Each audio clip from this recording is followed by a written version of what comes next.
Você não precisa estar em Roma para sentir o peso de Roma.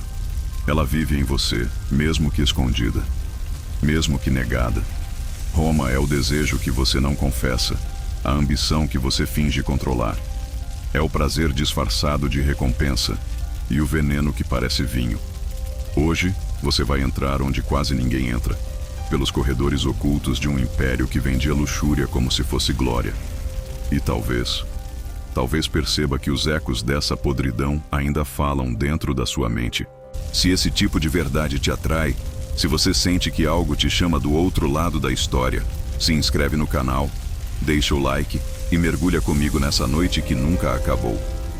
Porque o que você vai ver aqui não está nos livros, está nos olhos de quem viu de perto, nos corpos de quem foi usado e na memória de quem ousou contar. Tudo começava com um pedaço de papel amarelado. Nada mais que um bilhete, dobrado com cuidado, selado com cera vermelha e um símbolo que poucos conheciam, mas todos temiam. Não era uma convocação oficial. Era pior, era um convite, um chamado pessoal para um tipo de celebração que só os mais poderosos conheciam e só os mais ingênuos aceitavam sem tremor. Quem recebia aquele bilhete tinha dois destinos: o prazer sem nome ou a ruína sem volta. Marcos era apenas mais um entre tantos. Jovem vendido com olhos que ainda carregavam perguntas, mas sem o direito de fazer nenhuma. Quando o bilhete chegou até ele, pelas mãos frias de um servente calvo e silencioso, ele sentiu um arrepio que não sabia explicar. A tinta ainda estava fresca. O nome dele, escrito com cuidado, como se alguém lá de cima já o tivesse escolhido. Mas o que ninguém disse é que naquela casa, ser escolhido significava ser marcado. Naquela noite, Marcos não dormiu. O bilhete repousava sob a luz trêmula de uma vela. Lá fora, o som das carruagens não cessava, indo e vindo, carregando rostos pintados e perfumes caros. Lá dentro, o medo crescia como uma febre. É só um banquete, disseram. É uma honra. Mas por que a palavra honra parecia tão suja naquele contexto?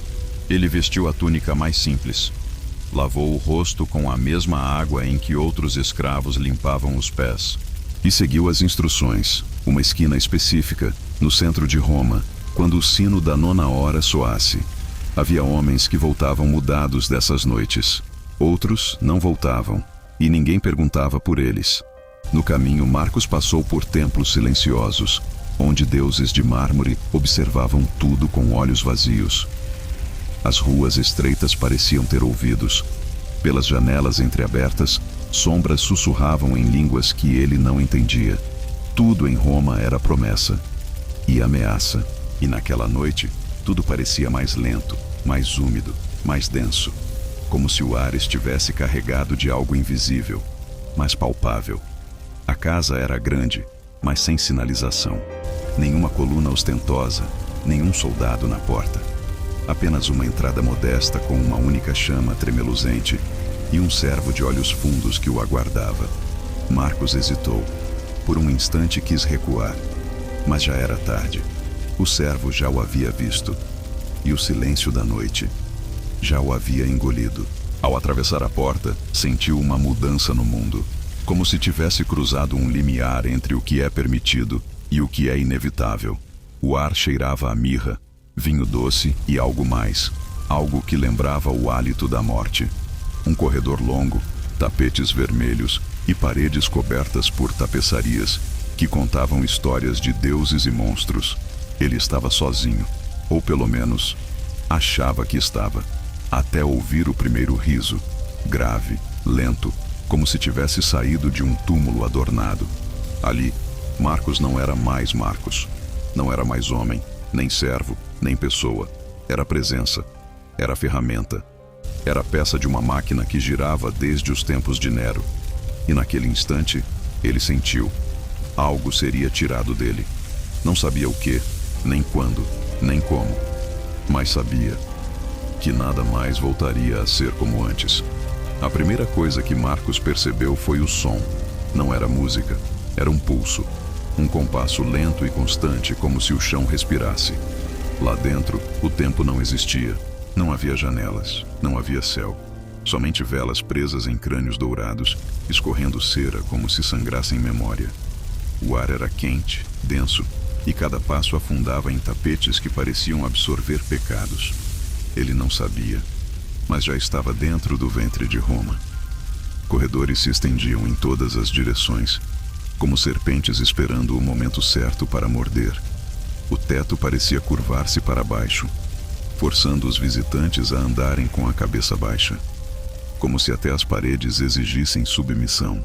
Cada porta que Marcos passava escondia um sussurro, um choro abafado, ou uma risada que não parecia humana. E ainda assim, tudo era impecavelmente limpo. Limpeza demais sempre esconde alguma sujeira. Servos passavam como sombras, rápidos, calados, treinados para não existir.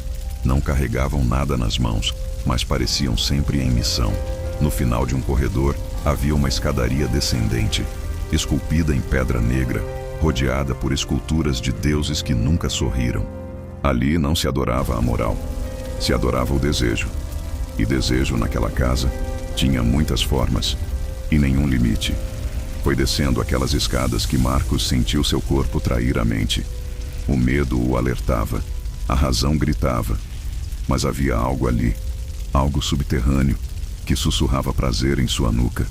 Era como se aquela casa soubesse o que cada um desejava antes mesmo de perguntar, e estivesse pronta para oferecer, em troca de algo que você só descobriria tarde demais. Na penumbra, tudo parecia mais fácil de aceitar. Ao chegar ao salão central, Marcos parou. A visão era quase irreal. Um círculo de colunas jônicas cercava o ambiente. No centro, uma piscina de vinho. Literal. Pessoas dançavam, outras flutuavam, outras apenas observavam. Nus, cobertos de seda, ou mascarados. Não havia ordem. Era um caos ensaiado. Uma orgia emocional mais do que física. Homens poderosos compartilhavam risos com gladiadores. Matronas acariciavam jovens como se escolhessem mercadorias.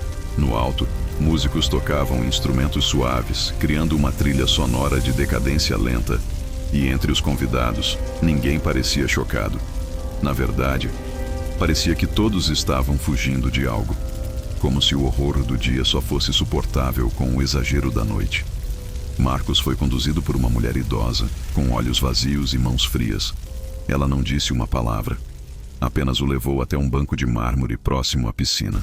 Ali, ele deveria esperar. Esperar pelo vinho, pela máscara, pela entrega. Ao redor, outros jovens como ele, novos, hesitantes, com esperança disfarçada de curiosidade. Mas só 1 de cada 10 voltava a ser o mesmo depois daquela primeira noite. E foi nesse instante que Marcos viu algo que o marcaria para sempre. Um garoto, talvez mais novo que ele, sendo conduzido por 2 nobres. O garoto sorria, mas o olhar gritava por socorro. Eles desapareceram por uma cortina vermelha e atrás dela, só silêncio. Marcos olhou para a cera escorrendo da vela e desejou por um segundo ser ela. Arder até o fim e sumir sem deixar corpo. Naquela casa a madrugada nunca chegava, porque ninguém dormia, ninguém descansava. Era uma dança eterna entre prazer e autopunição. Marcos entendeu ali o verdadeiro lema de Roma: tudo é permitido, desde que você aguente o preço. E aquele era apenas o começo. Ele não tinha coroa, nem glória militar, nem lugar no Senado. Mas quando Licínios entrava naquele salão, até os imperadores calavam. Ninguém sabia exatamente de onde ele vinha, só que ele sempre esteve lá, como uma sombra antiga demais para ser expulsa. Ele não servia a Roma, Roma servia a ele. Porque Licínios era o mestre dos bastidores, o curador dos prazeres, o arquiteto da decadência. Enquanto Marcos observava da margem da piscina, Licínios apareceu. Não veio com pompa. Veio como um sussurro, leve, quase invisível. Vestia-se de preto, com uma túnica sem símbolo, sem joias, sem peso. Mas os olhos eram uma sentença. Olhos que já tinham visto centenas de almas se despedaçarem por dentro. E mantinham um sorriso de escárnio. Na presença dele, até o vinho parecia coagular. Licínios não precisava mandar. Bastava olhar. Com um gesto sutil, trocava um músico. Com um levantar de sobrancelha, condenava alguém ao esquecimento. Ele conhecia todos pelo nome. E mais importante, conhecia seus segredos. Sabia quem desejava quem invejava quem. E usava isso como um maestro conduzindo uma sinfonia de vícios. Ele não criava a escuridão, apenas iluminava onde ela já existia. Marcos foi notado. E isso não era bom sinal. Licínios caminhou até ele com a tranquilidade de quem nunca ouviu um não. O jovem tentou desviar o olhar, mas já era tarde. O vinho desta noite é forte.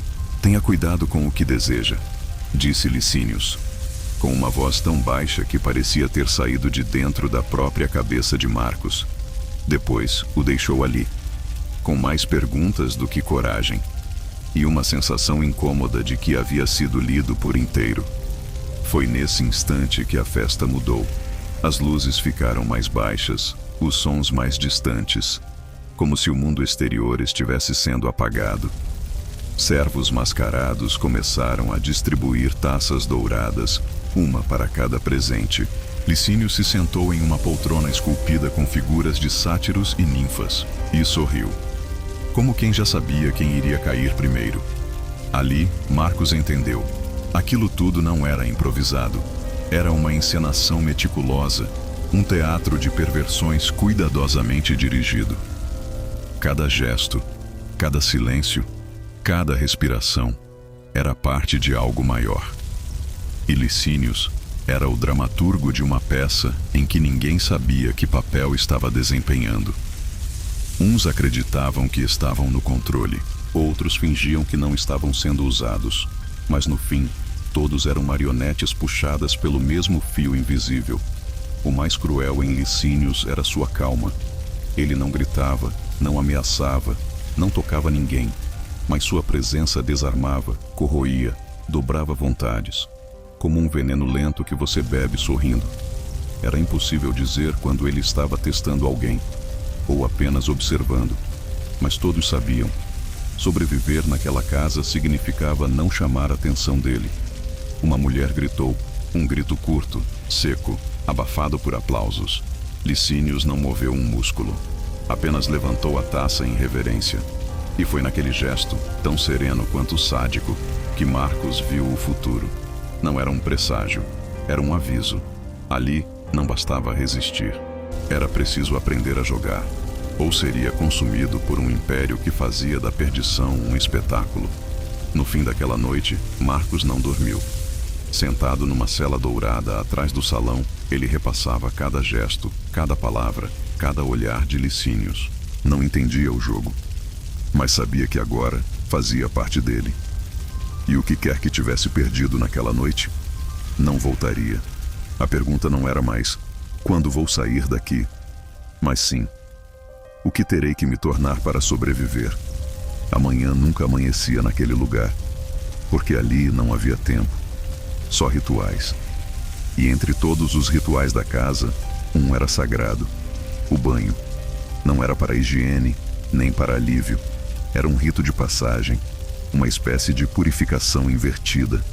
Marcos foi levado até uma sala subterrânea. A porta era de pedra, esculpida com cenas de deuses imortais entrelaçados em desejos proibidos. Ao abrir, o vapor tomou conta de tudo. Um aroma doce e sufocante escapava das paredes quentes, misturando lavanda, almíscar e algo que lembrava incenso queimado em funeral. Havia corpos ali dentro, mas já não eram pessoas, eram sombras líquidas em silêncio. Ninguém falava. Havia uma bacia enorme no centro, onde a água escura tremia com cada respiração. A luz vinha de braseiros laterais que tornavam tudo mais onírico e menos real. Servos nus esfregavam os recém-chegados com óleos quentes, e enquanto tocavam, sussurravam palavras em latim antigo, como se conjurassem algo. Marcos sentiu como se estivesse sendo despido por dentro. Ali, o corpo era propriedade pública. Não havia vergonha, nem identidade. Cada marca de nascença, cada cicatriz, cada tremor, era observado, analisado, desejado. No fundo da sala, espelhos de bronze devolviam reflexos distorcidos, borrando os contornos da alma, e a água, mais quente do que deveria, parecia dissolver qualquer lembrança de quem você já foi. Ali, todos morriam um pouco antes de viver o que vinha depois. Enquanto era massageado com essências, Marcos viu algo que o paralisou. Um homem velho, tatuado com símbolos militares, chorando em silêncio enquanto era lavado por dois jovens. Chorava sem som, como quem sabe que a dor já não muda nada. Ele havia escolhido aquilo? Ou sido arrastado até ali, como tantos outros? E o que significava estar limpo?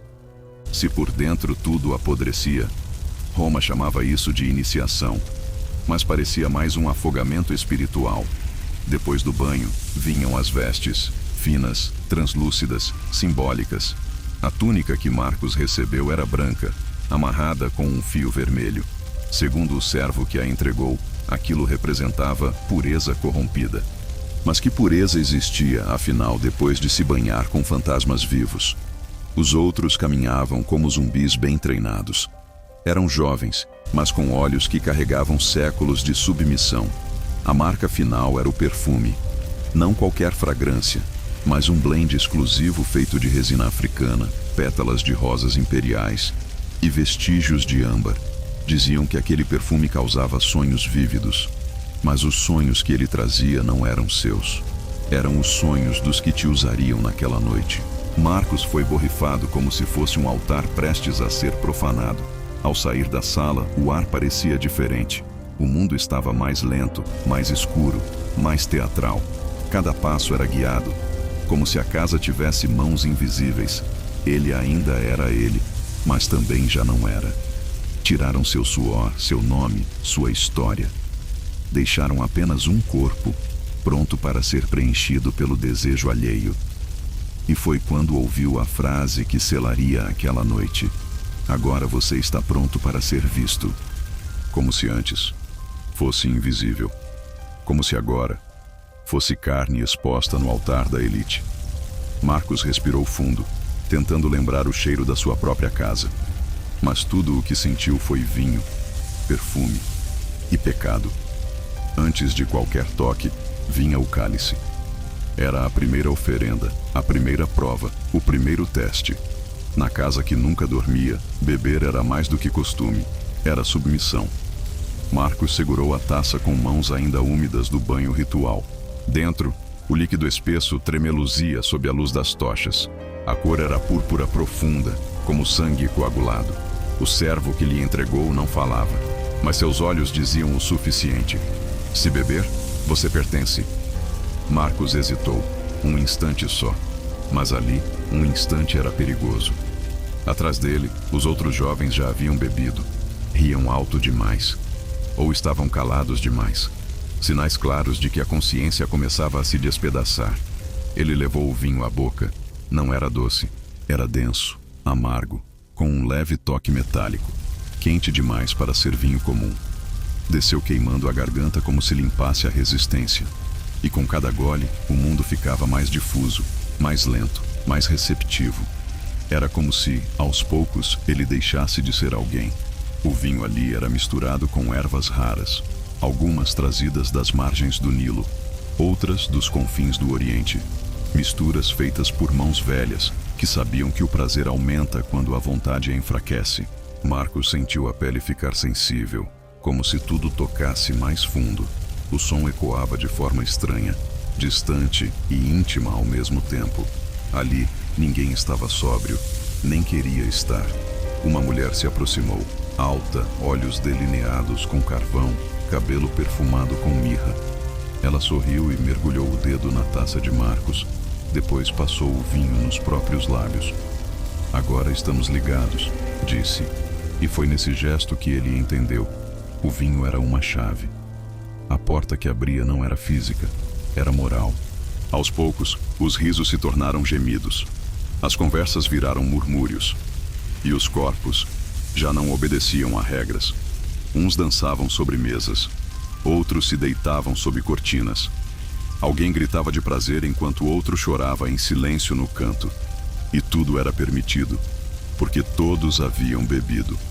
Marcos tentava se manter presente, mas o vinho puxava sua mente. Memórias antigas surgiam como fantasmas. sua mãe, seu irmão, a rua onde cresceu. Mas tudo vinha distorcido, doloroso, sem cor. Era como se o vinho estivesse apagando a última chama que o ligava a quem foi, e deixando apenas o que interessava: carne, desejo, silêncio. Na parte mais escura do salão, Licínios observava, com uma taça intocada nas mãos. Ele não bebia, nunca, porque o controle está com quem permanece sóbrio enquanto todos caem. O olhar dele cruzou o de Marcos, e por um instante, o mundo parou. Foi como se dissesse: beba mais. Você ainda lembra quem é? Marcos obedeceu, não porque queria, mas porque já não conseguia resistir. Naquele gole, ele apagou o nome do pai. No seguinte, esqueceu o gosto da água pura. E no terceiro, esqueceu porque havia resistido. Era oficial. Ele havia cruzado o ponto sem volta.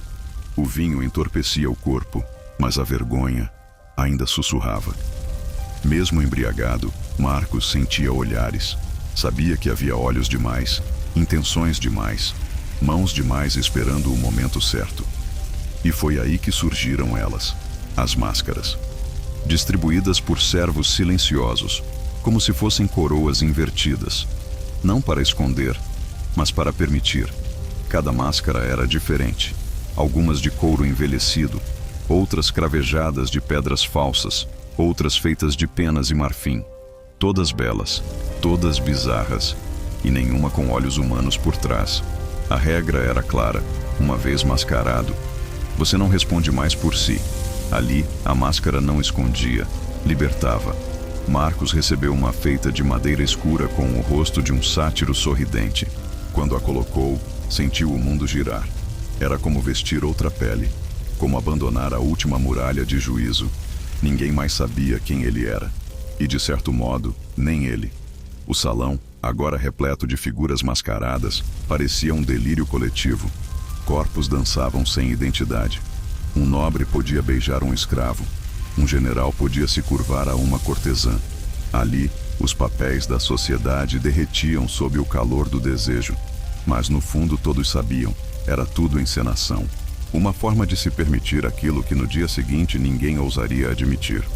Marcos sentia mãos o tocarem, mas já não reagia. Cada carícia era uma pergunta, cada aproximação, uma proposta sem palavras. E atrás de cada máscara havia um grito abafado por séculos de repressão. Roma precisava daquelas festas, porque só nelas os monstros podiam respirar. Ele viu um homem alto se ajoelhar diante de outro e depois rir. Viu duas mulheres trocarem taças com sangue misturado ao vinho. Viu um garoto ser levado aos risos para dentro de uma sala com cortinas negras. Viu tudo. E a máscara o impedia de desviar os olhos, porque atrás dela não havia julgamento, só sobrevivência. Na parede, afixada em mármore, uma inscrição dizia: quem não se revela no prazer, se destrói na sobriedade. Marcos leu aquilo e entendeu. A máscara era a desculpa, o pretexto, o álibi. Apenas mais uma forma de fingir que aquilo tudo era passageiro. Mas o que se quebra atrás de uma máscara nunca volta inteiro. No centro do salão, Licínios caminhava entre os mascarados. Seu rosto limpo, nu, cru. Ele não precisava se esconder. Ele era a verdade por trás do teatro. E por isso, todos desviavam quando ele passava. Porque encarar alguém sem máscara era encarar a própria covardia. E covardes não resistem muito tempo naquele tipo de império. Foi nesse instante que Marcos viu uma figura parada no canto. Sozinha, também de máscara, mas imóvel. Ela não bebia, não dançava, apenas observava. E por um instante ele sentiu como se aquela figura soubesse de tudo. Como se estivesse ali não para participar, mas para testemunhar. E testemunhar, em Roma, era o caminho mais curto para desaparecer. A noite já não tinha cor. Tudo era vinho, vapor e carne em movimento. Mas foi no instante em que o silêncio se instalou que Marcos soube. Algo havia mudado. Não foi um grito, não foi um tumulto. Foi o som de uma taça caindo e quebrando com uma suavidade trágica. O tipo de som que não deveria existir em um lugar feito para abafar consequências. No centro do salão, entre colunas de veludo e corpos mascarados, um homem caiu. Alto, de toga púrpura, com o anel de um senador em sua mão já rígida.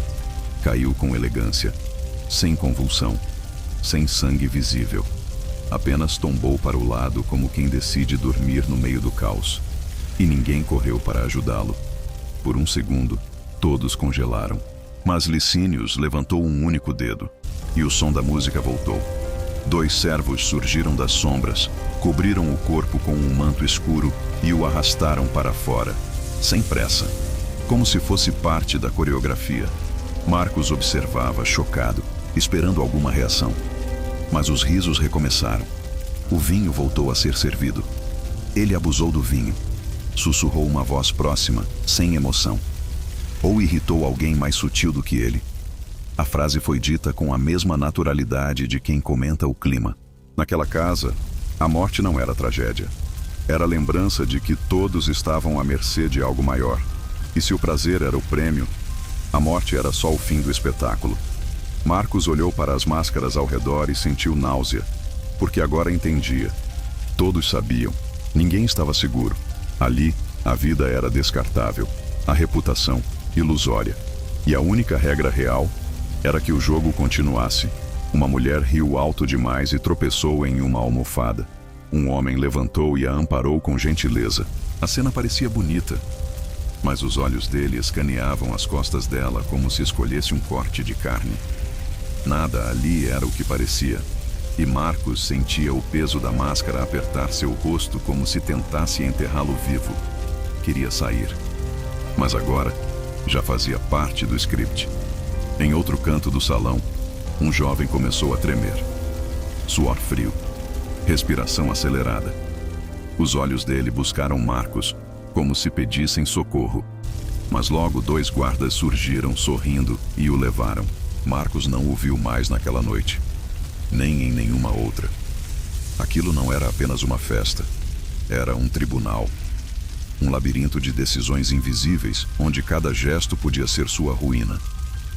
Licínios, sentado novamente em seu trono, observava tudo com olhos de predador saciado, e em sua frente, uma lista de nomes, alguns com marcações, outros já riscados. Foi nessa noite que Marcos aprendeu a calar, não por covardia, mas por estratégia. Entendeu que às vezes o silêncio era a única arma, e que morrer ali não significava necessariamente parar de respirar. Muitos ainda andavam por Roma com o corpo vivo, mas com a alma sepultada sob aquela casa. Em Roma, até o amor tinha preço. Não um preço alto, como se imagina. Era barato, desvalorizado, usado, esquecido, reciclado. Marcos descobriu isso aos poucos, enquanto observava os sorrisos. Sorrisos programados. Sorrisos que pediam atenção sem nunca oferecer reciprocidade. Era ali, no meio do vício, que o amor era mais perigoso. Ela se chamava Cássia, ou pelo menos assim dizia. Cabelos escuros como a tinta que selava os pergaminhos imperiais. Movia-se como névoa, como se deslizasse entre os olhares. Quando falava, era como se tudo em volta perdesse o peso. Cássia não tocava em ninguém com pressa, mas bastava um olhar dela. E a noite parecia menos cruel. Marcos não entendeu o que sentiu no começo. Talvez compaixão, talvez desejo. Talvez um desejo de ser visto como homem, não como peça. Cássia não o ignorava. Não ria alto como os outros. Só o olhava como quem reconhece algo familiar. Dor disfarçada. E isso era mais íntimo que qualquer carícia. Os encontros entre eles eram curtos, silenciosos, disfarçados. Um toque leve nos dedos, uma troca de olhares enquanto passavam taças. Ali, onde tudo era excesso, eles conversavam com gestos mínimos. Cássia lhe contou uma vez, entre sussurros e fumaça, que amou um homem. Mas ele sumiu depois de uma noite como aquela. Licínios o apagou da lista e da memória da casa. Marcos não respondeu. Só respirou fundo e entendeu. Amar ali era provocar os deuses. Não havia espaço para sentimento genuíno. O amor fazia as pessoas quererem proteger, e ali, tudo era feito para ser exposto. Amar era uma fraqueza estratégica, e fraquezas não duravam muito, mas era tarde.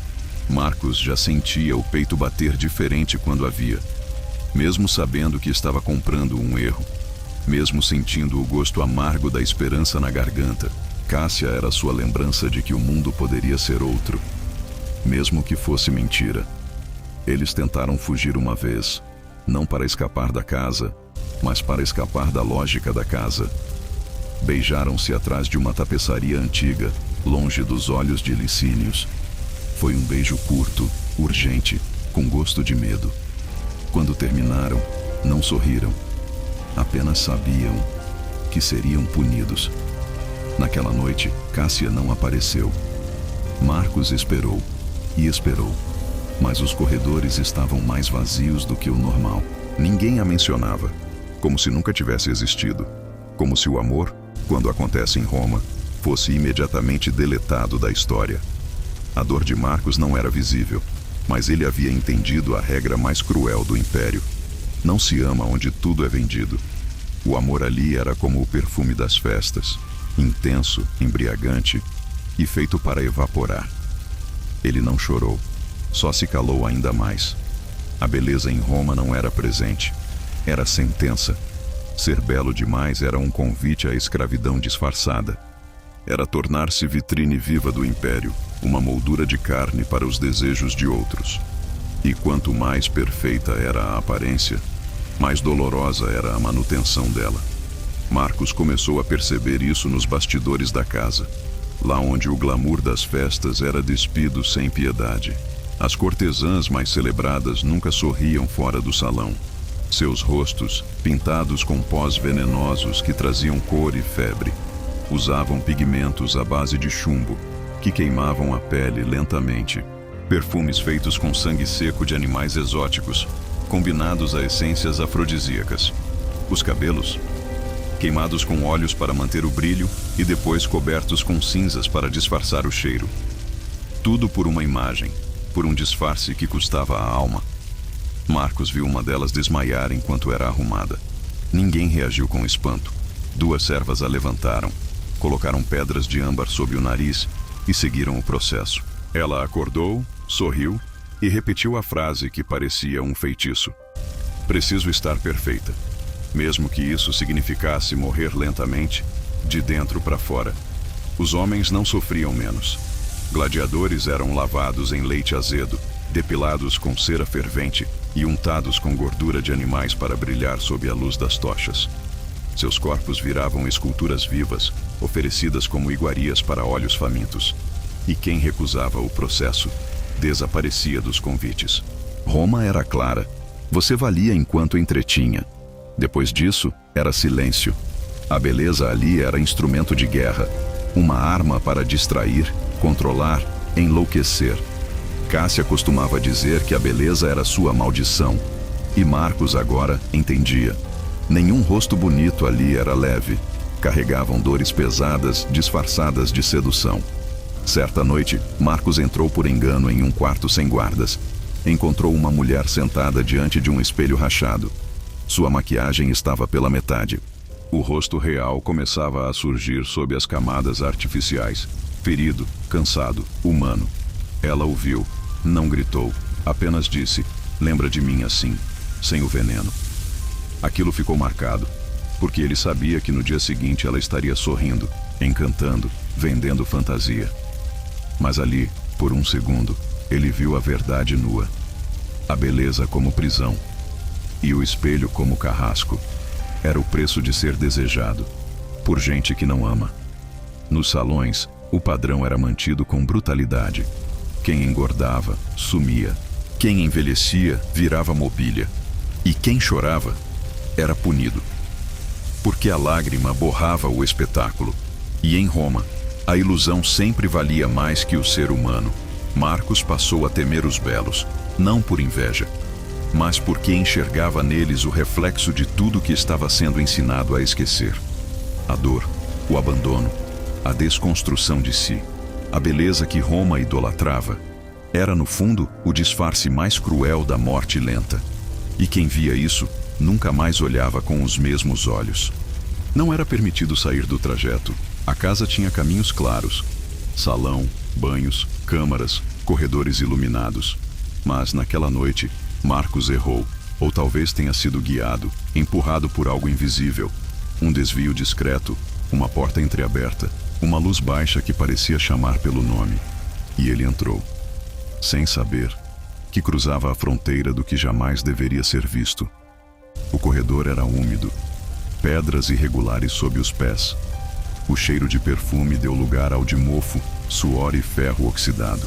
Não havia música, nem riso, só um gotejar constante, como se a casa chorasse por dentro. Ele andou em silêncio, sentindo o próprio coração bater nas têmporas.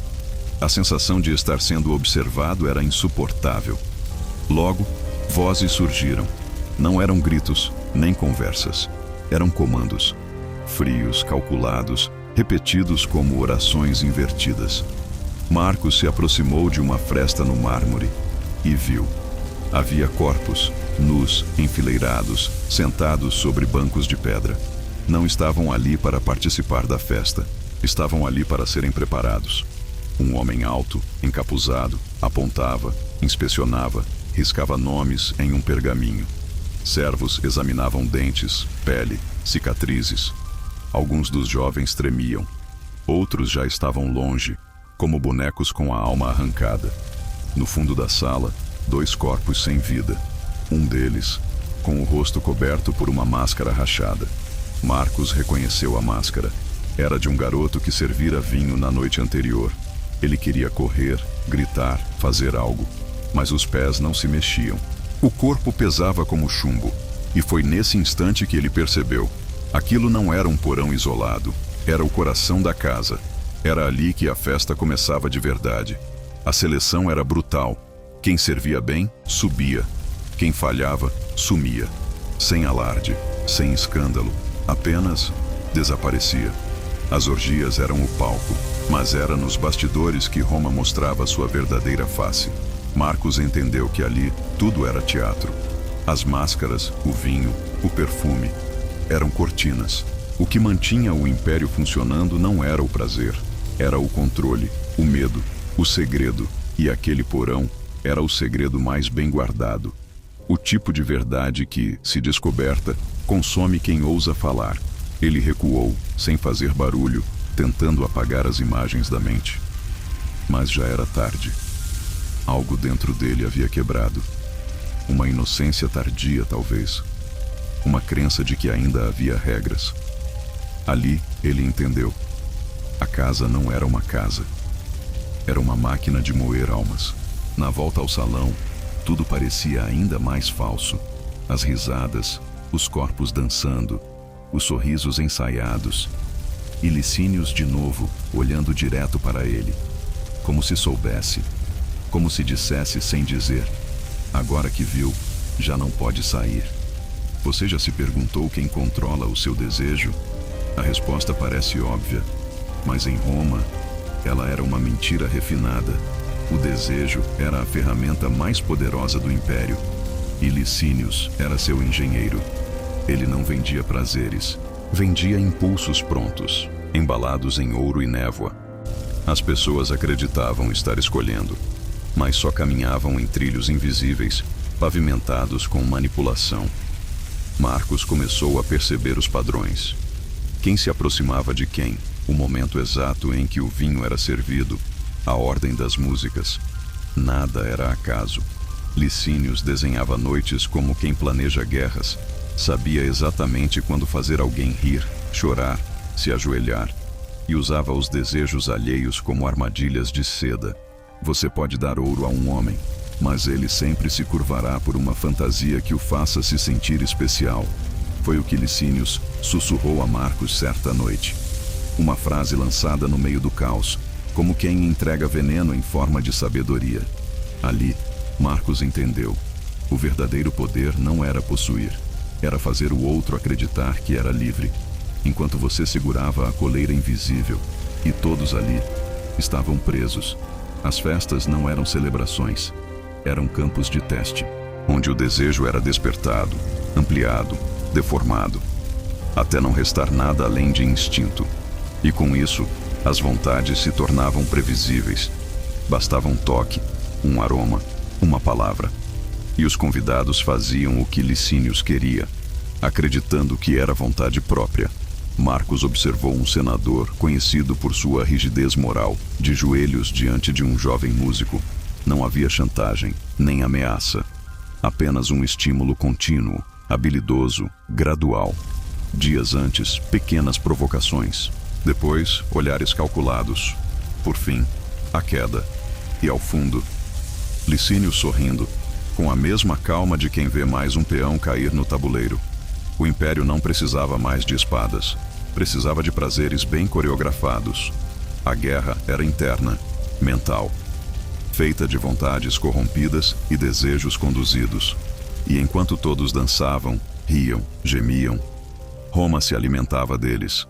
Marcos começou a questionar o próprio desejo. Será que queria Cássia?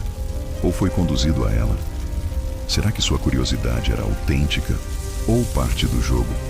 Essa dúvida o corroía mais do que qualquer castigo físico, porque se o que ele sentia era manipulado, o que restava dele, afinal? O que ainda era real? E é nesse ponto que a mente quebra. Quando você não consegue mais confiar em si mesmo.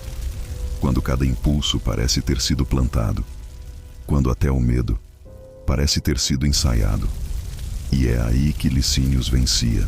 Porque um homem quebrado por dentro obedece sem perceber.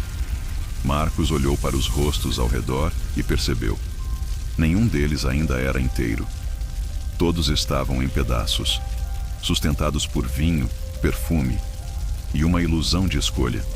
E ele sabia, se quisesse sobreviver, teria que fingir melhor, ou se tornar um deles. Tudo começou como sempre: vinho, risos, corpos dançando sob a luz das tochas. Mas naquela noite havia algo diferente no ar. Um silêncio que se escondia sob a música, uma tensão que os olhos não disfarçavam. Marcos sentia. Não era medo. Era como se a casa soubesse que estava prestes a sangrar. E ainda assim, ninguém parou a festa. Um homem entrou.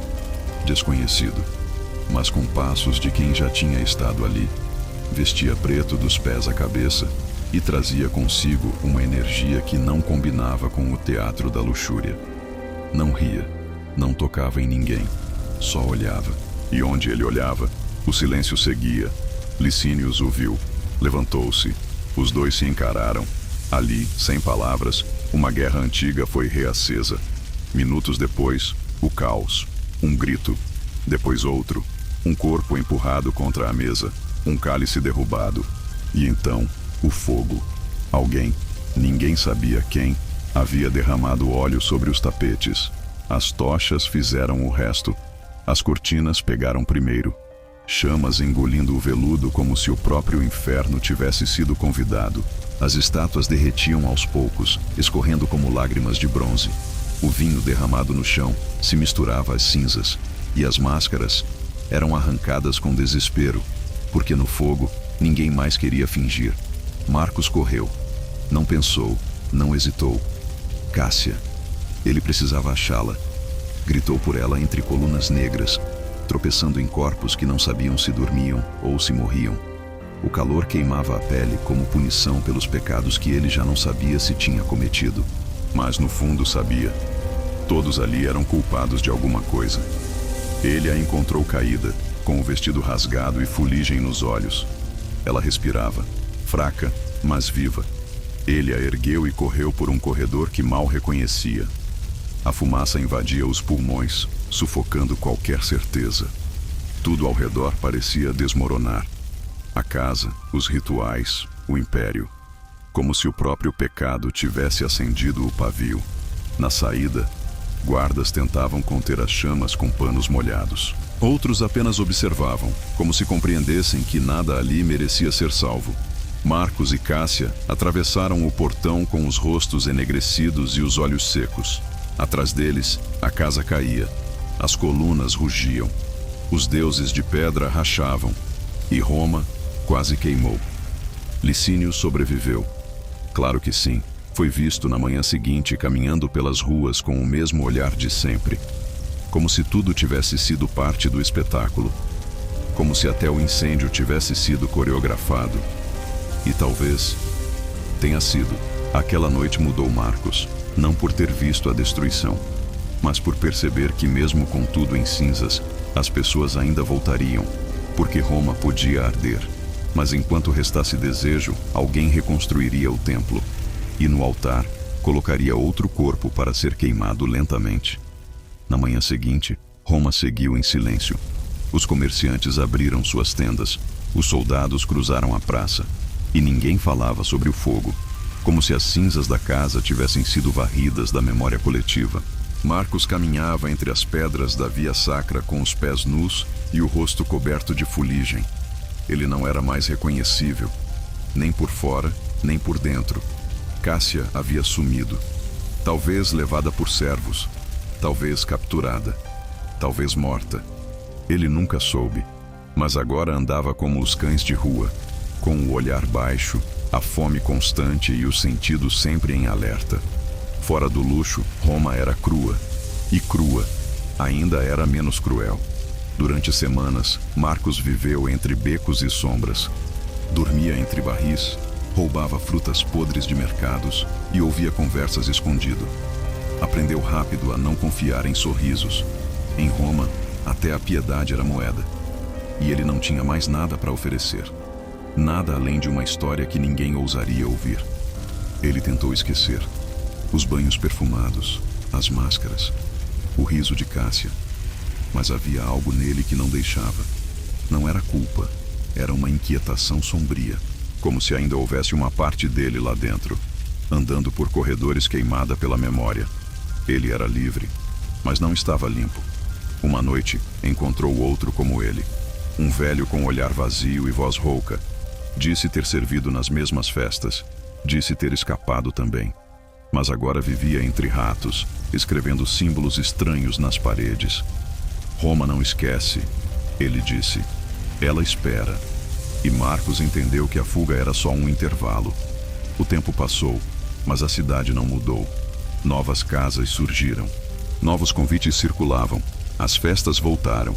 Os rituais retornaram. Porque Roma só muda de rosto, nunca de essência. E o que Licínios criou ainda vivia, mesmo sem o nome dele ser citado. O império era feito de ciclos, e Marcos sabia, aquilo ainda não tinha terminado. Foi quando começou a escrever. Com carvão, com sangue, com o que tivesse. Escreveu nas paredes, nas pedras, nos pedaços de madeira que encontrava. Não queria ser lembrado. Queria que o horror não fosse esquecido. Escrevia nomes, datas, símbolos, mapas, mas sempre em código, porque se o encontrassem, ele não teria segunda chance. Ele virou um espectro. Caminhava pelas ruas como um louco, mas por onde passava, deixava algo. Uma marca, uma frase, uma denúncia escondida. Esperava que um dia alguém soubesse decifrar, que alguém lesse e entendesse que o que acontecia debaixo de Roma era mais real do que qualquer discurso do Senado. Ele já não usava nome, porque nomes podiam ser chamados. E ser chamado era ser levado de volta. Agora ele era apenas um corpo entre muitos. Um corpo que caminhava, mas carregava o peso de todos os que foram apagados. Dizem que ele escreveu tudo, não por vaidade, mas por desespero. Porque quem carrega a verdade nos ossos não consegue morrer em silêncio. Marcos usava pedaços de tecido, fragmentos de cerâmica, lascas de madeira. Mas foi num pergaminho roubado de um templo abandonado que ele derramou tudo, palavra por palavra, como se exorcizasse os fantasmas que o perseguiam. O manuscrito era simples, sem títulos, sem assinaturas, sem embelezamentos. Só uma frase no início, para quem ainda consegue sentir vergonha. Ali, ele narrava tudo: os convites, os banhos, os jogos, os corpos, o fogo, cada nome, cada símbolo, cada víscera, como um mapa dos corredores da alma do império. Ele escondeu o pergaminho sob pedras da Via Ápia, entre musgos e ossos esquecidos, onde só os mortos caminhavam. Dizem que amarrou o manuscrito com fios de cabelo, e que no fim do texto escreveu: Roma não caiu pela espada, caiu pelo ventre. Depois disso, desapareceu, como se a última parte de si tivesse sido enterrada com as palavras. Anos se passaram, décadas, e o manuscrito virou lenda. Alguns dizem que foi destruído por um padre, outros que está guardado em uma biblioteca secreta do Vaticano, e há quem jure ter lido trechos dele grafados nas paredes de catacumbas, mas ninguém nunca provou sua existência. O que se sabe é que histórias parecidas continuam surgindo. Festas secretas, banquetes de elite, máscaras e jogos de poder. Outros nomes, outras roupas, outras cidades. Mas a essência é a mesma. Como se o manuscrito não tivesse sido enterrado, mas dividido em fragmentos que espalharam a praga por séculos. Alguns estudiosos tentaram reproduzir os eventos. Dizem que encontraram coincidências demais. Nomes que batiam, rituais similares, testemunhas que desapareceram.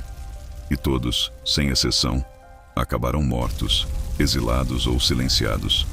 Porque há coisas que Roma ensinou ao mundo, e a principal delas é enterrar bem os segredos. Marcos pode ter virado poeira, mas sua história vive em rumores, em rabiscos, em olhares desviados, em cada festa luxuosa que termina com silêncio estranho, em cada corpo que some sob alegações de escândalo, e em cada alma que, ao ver tudo, decide não falar.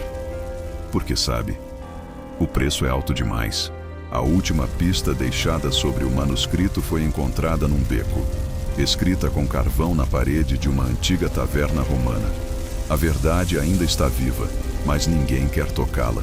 E essa frase virou oração para os poucos que ainda buscam, não para acusar, mas para lembrar que, às vezes, o horror mais real é o que já foi aceito como tradição. Você achou que a história tinha acabado, mas histórias assim não acabam. Elas dormem, se escondem, mudam de roupa. O império caiu, sim, nas pedras, nos livros, nos discursos, mas o que vivia dentro dele nunca morreu. Só aprendeu a sussurrar. Talvez você o ouça esta noite, quando deitar e o silêncio pesar mais que o travesseiro. Não é imaginação, é memória de algo que você nunca viveu, mas reconhece instintivamente. Um eco de uma festa que continua, em outro tempo, com outras máscaras. As pessoas hoje ainda se vendem por aceitação, ainda se perfumam para esconder a podridão, ainda bebem para esquecer quem são.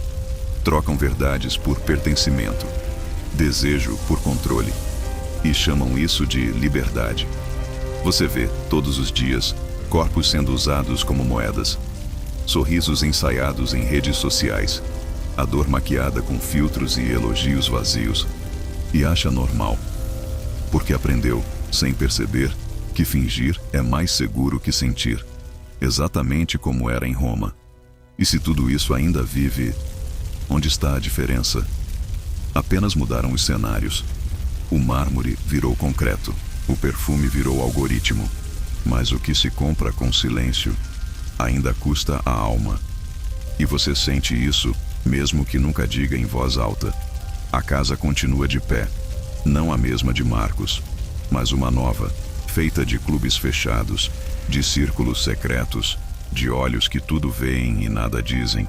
E enquanto houver quem deseje mais do que entende, alguém como Licínios vai existir. Porque o vício de manipular não morre, ele se adapta. Você também tem sua máscara, não tem? Aquela que usa todo dia para parecer forte, para parecer certo, aceitável, desejável. E no fundo, talvez você tenha sentido algo durante essa história. Uma vergonha que não é sua, mas que te pertence. Porque de alguma forma, você reconheceu o espelho. E então, quando apagar as luzes hoje, se ouvir um sussurro fraco vindo do escuro, não se assuste. Pode ser só a lembrança de algo que foi real. Ou pode ser Roma, ainda viva dentro de você, pedindo mais uma dança, mais um gole, mais um segredo. Comenta aqui se isso te despertou. Se em algum momento dessa história você sentiu algo, escreve, eu tô aqui. Porque só quem ainda sente vergonha ainda está vivo.